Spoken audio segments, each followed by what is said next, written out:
ancient world, the serpent was a dual symbol, representing sacred modification of sexual energies. On the one hand, binding, on the other hand, liberational. Mystical and esoteric traditions interpret the sexual energies as the primordial life force, often likened to a serpent. This energy operates as a profound duality. It can plunge humanity into bondage, an egoic illusion operating as Satan, or serve as the exact mechanism for spiritual awakening, operating as salvation, Yeshua.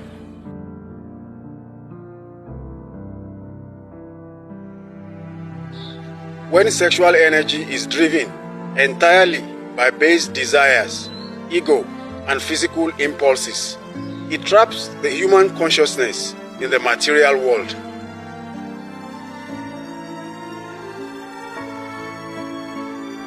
Esotericists argue that the bondage of the serpent was allegorized by the mythological Garden of Eden, Genesis 3, where the serpent represents the entrapment of soul in earthly distraction and carnal desires.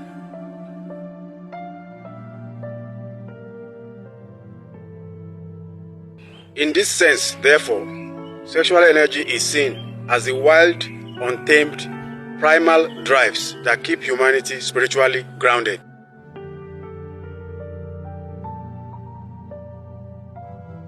When raw, creative life force is sublimated and directed upwards, it becomes a vehicle for divine enlightenment.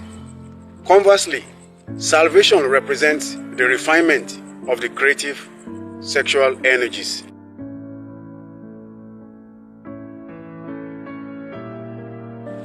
Esotericists point at the biblical typology where the serpent is lifted up as a tool of salvation, such as the brazen serpent erected by Moses in the wilderness, Numbers 21:8.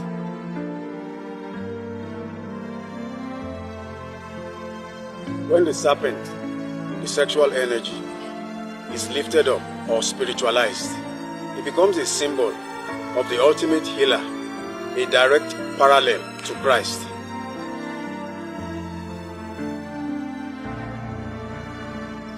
In mystical practices, most notably in Eastern traditions, but actively mapped in Christian mysticism, this latent life force energy is referred to as Kundalini. Kundalini is actively and actually visualized as a sleeping coiled serpent resting at the base of the spine, an embodiment of primal life and sexual energy.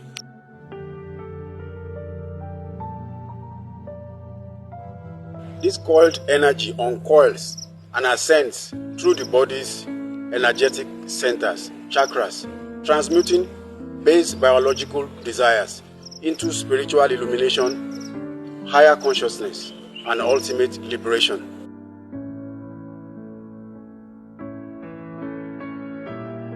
In the Bible book of Numbers 21:8, Moses creates a bronze serpent and sets it upon a pole to heal the Israelites who are bitten by fiery serpents.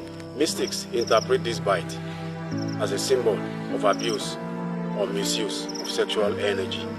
The elevated serpent is a symbol of the Kundalini energy being raised and controlled, leading to spiritual healing and salvation.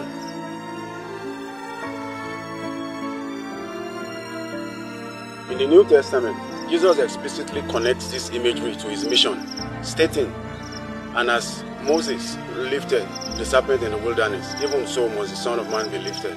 John 3:14. Esoterically, this indicates that the mechanism for salvation is the lifting and spiritualization of the primal life force within the human vessel.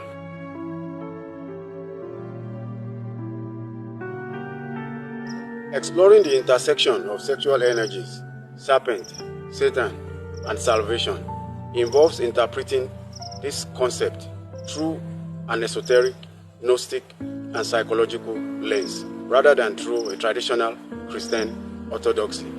This allegorical framework maps the soul's ascent, exploring the intersection of the lower self with the divine.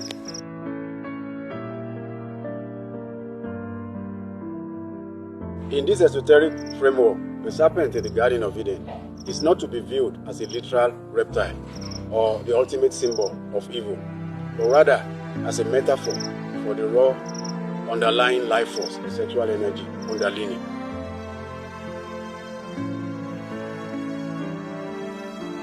It represents the primal energy often associated with sexual potency and desire that dwells at the base of the spine, specifically at the sacral vertebra.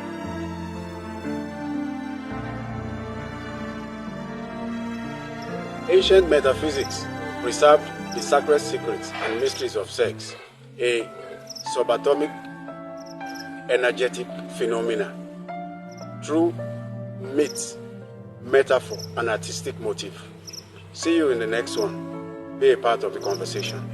Bye for now.